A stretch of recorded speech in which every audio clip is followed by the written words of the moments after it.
My sister took my 7-year-old daughter's hair, leaving her bald. Now you look like your father's failure, she said, while my nieces laughed.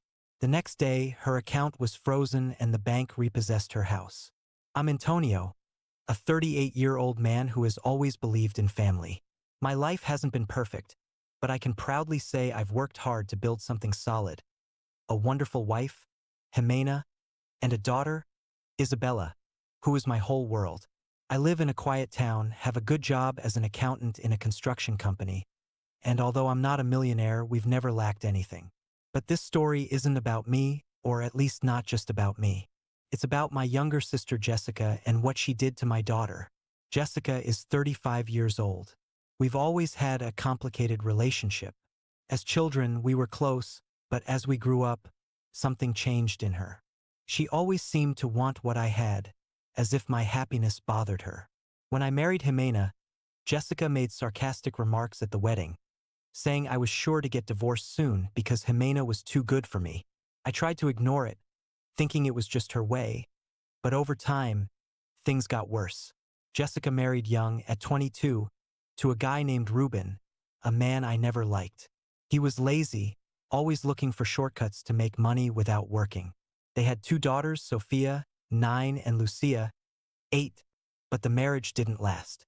3 years ago, Ruben left for another woman, leaving Jessica alone with the girls. Since then, she's been struggling to get by.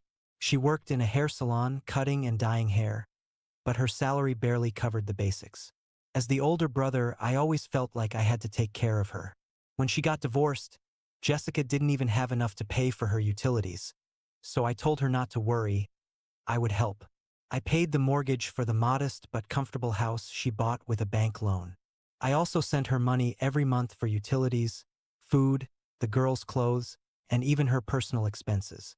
It wasn't a fortune, but it was enough so they didn't go without. Jimena always supported this, although sometimes she'd tell me that Jessica should look for a second job or be more responsible with her money. I told her I couldn't leave her alone. She's my sister, and the girls didn't ask for any of this. But over time, I started to notice things. Jessica never said thank you. She never showed appreciation for what we did for her. Instead, she always had something to criticize. If we bought a new car, she'd say we were showing off. If we took Isabella on vacation, she'd complain that some of us weren't so lucky. At first, I let it slide, but little by little, I realized it wasn't just bitterness, it was envy.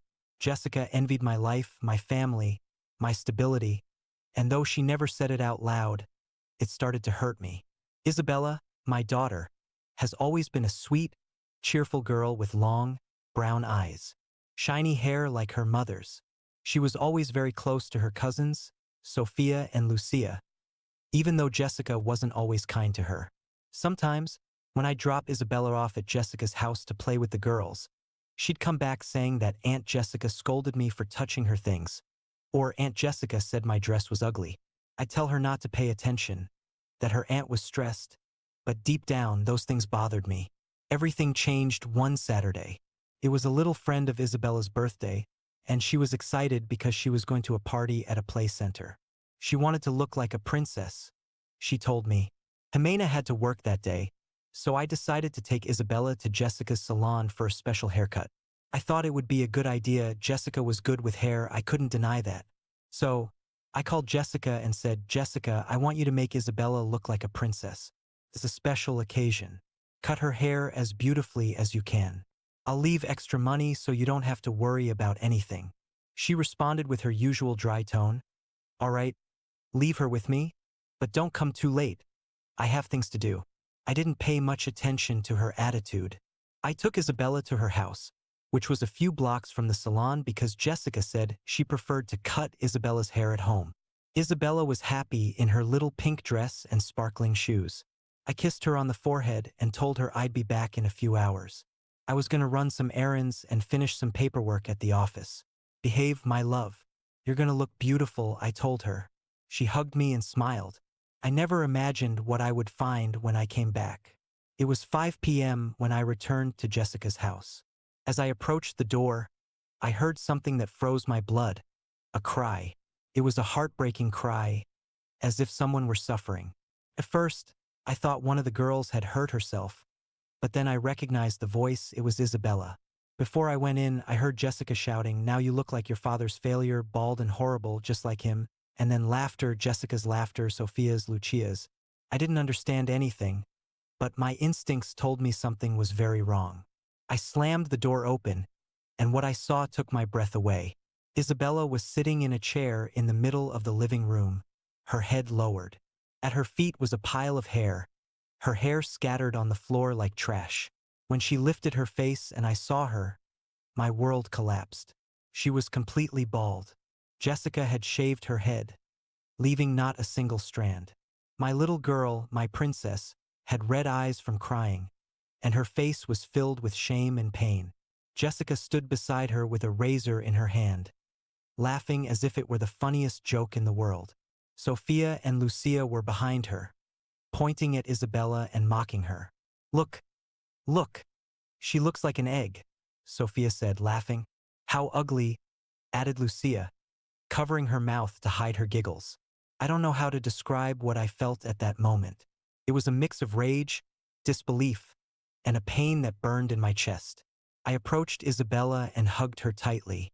She clung to me, shaking, and through her sobs, she said, "Daddy, why did she do this to me? I just wanted to look pretty." My voice came out like a roar. "What did you do to my daughter, Jessica? What happened to you?" Jessica stopped laughing, but she didn't seem sorry. She crossed her arms and looked at me with disdain. "Calm down, Antonio. It was just a joke." I told her I was going to give her a modern cut. "And look, she looks unique," she said with a mocking smile. "A joke? You shaved my daughter's head. You humiliated her. How dare you?" She shrugged as if it weren't a big deal. "Don't be dramatic. It's just hair. It will grow back. Plus, that girl is always showing off with her long hair. Like my daughters aren't as beautiful as her." That was like a stab. I couldn't believe what I was hearing. Showing off. She's a 7-year-old girl. She just wanted to feel pretty for a party. And you, her aunt, make her go through this out of envy. "You're sick." Jessica got furious. She started shouting, pointing at me with her finger. "Don't come at me with this envy crap. You're the one always showing off your perfect life, your perfect wife, your perfect daughter, while I'm here, enslaved, raising my daughters alone without a penny. Because my brother, the big man, thinks everything is solved with his little money. I pay for everything, Jessica, the house, the food, your daughter's clothes, everything, and this is how you repay me? Humiliating my daughter. You're ungrateful. Well, too bad, Antonio. If it bothers you so much, don't give me anything else. I don't want your charity." "Don't worry, you won't have it anymore," I shouted, losing control. Isabella kept crying in my arms, and each sob felt like a hammer in my heart. I lifted her up, wrapped her in my jacket to cover her head, and headed for the door. "This isn't over, Jessica. I swear, this isn't over." She laughed a bitter laugh. "What are you going to do, Antonio? Stop being the perfect brother. Go, take your bald daughter and leave me in peace." I left that house, shaking with rage. Isabella wouldn't stop crying, and I didn't know how to console her. I took her to the car and hugged her with all my might. "My love, everything is going to be okay. You're beautiful with or without hair. No one can take that from you. Do you hear me?" But she didn't respond. She just cried, hiding her face in my chest. When we got home, Jimena came out to greet us. When she saw Isabella, she froze. She knelt down in front of her and hugged her, but Isabella didn't look at her. She was like a shell, as if part of her had shut down. I told Jimena everything, and her face went from disbelief to fury. How could she do this to our daughter? She's a child, Jessica's crazy. That night, we tried talking to Isabella. We told her we would take her to the doctor to check her scalp, that her hair would grow back, that she was the most beautiful girl in the world, but nothing worked. She didn't want to go to the birthday party. She didn't want to see her friends. She just wanted to lock herself in her room and cry. "They're going to call me bald," she whispered, looking at the floor. "Everyone's going to laugh at me." We broke her heart. Jessica didn't just take her hair.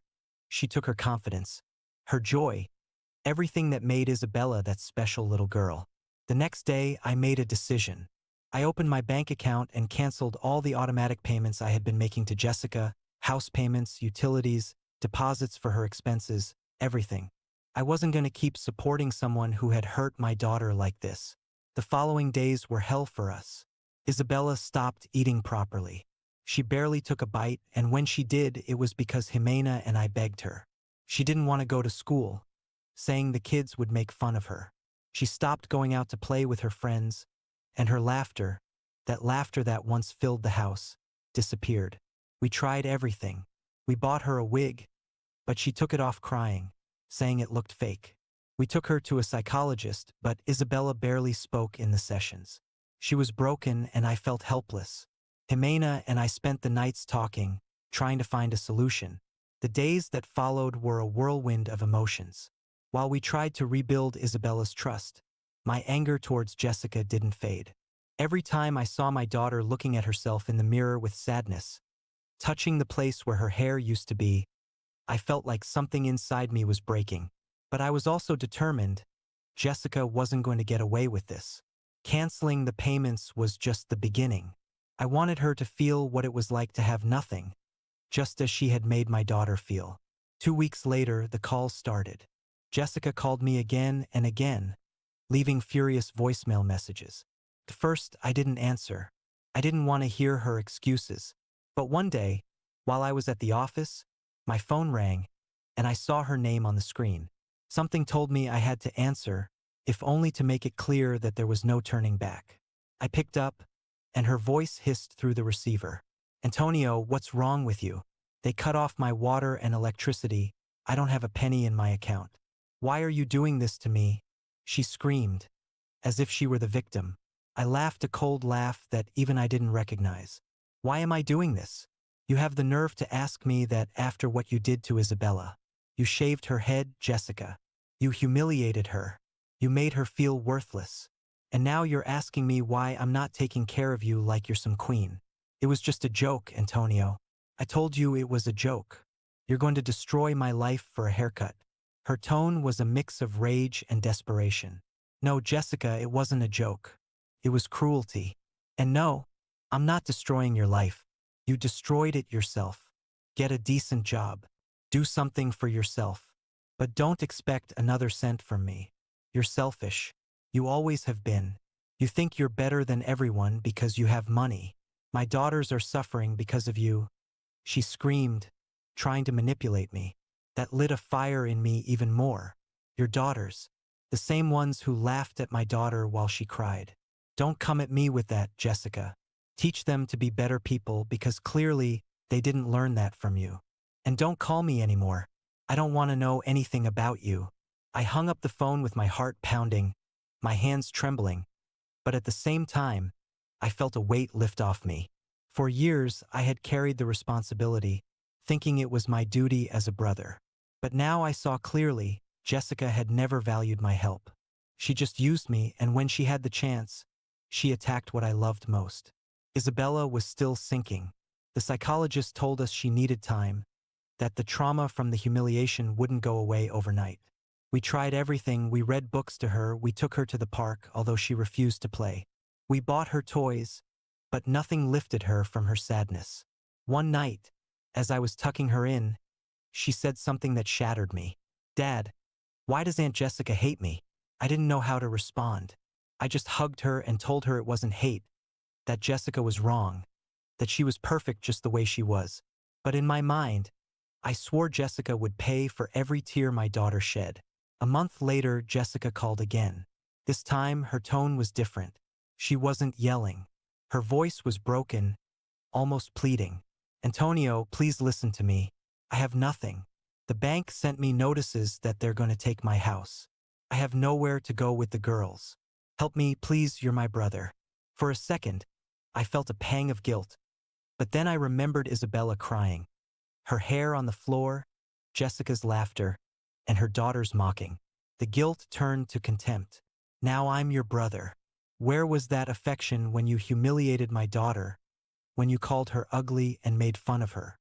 No, Jessica, you have no right to ask me for anything. What's happening to you is your fault.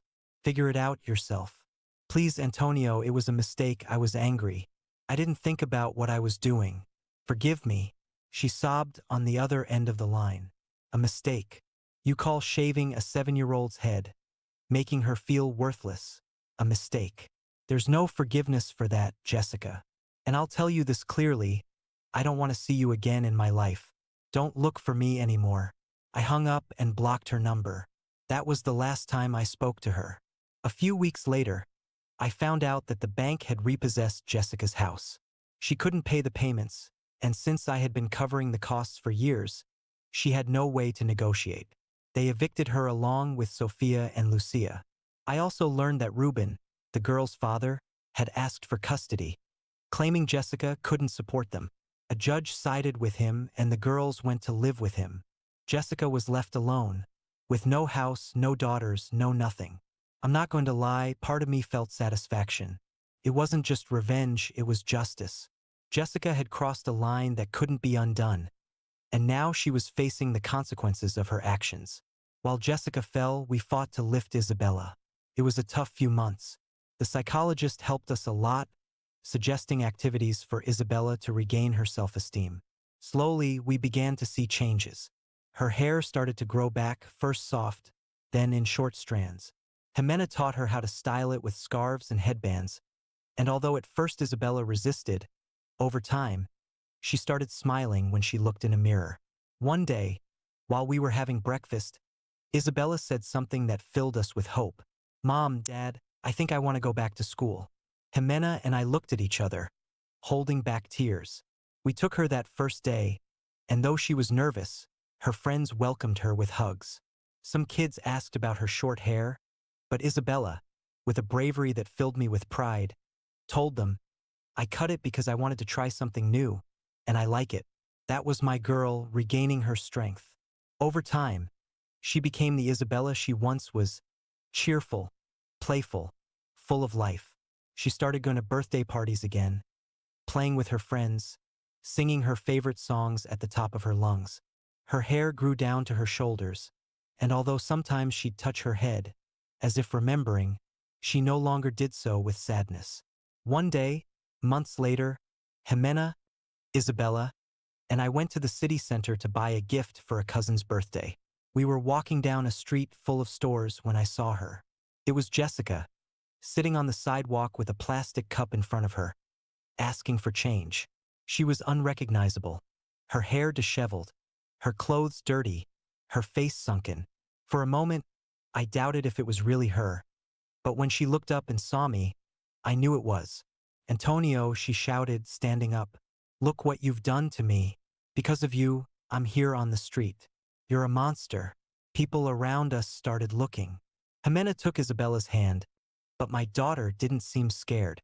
She looked at me, waiting for my reaction. I took a deep breath and responded calmly but firmly. "No, Jessica, I didn't do anything to you.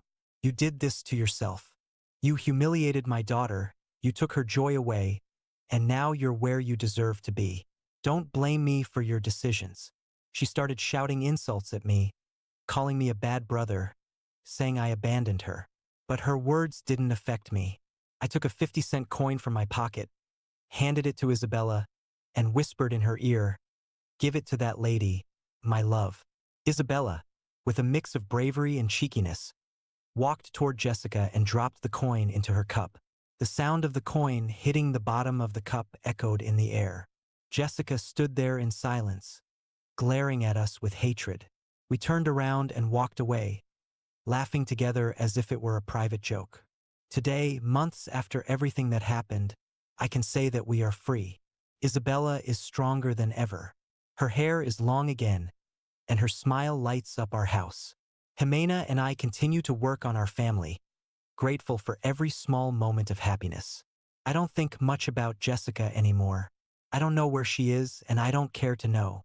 What I do know is that my daughter learned a tough but valuable lesson, that no one, not even family, has the right to make you feel less.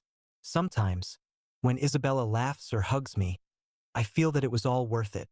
Justice doesn't always come the way you expect it, but when it does, it's sweet.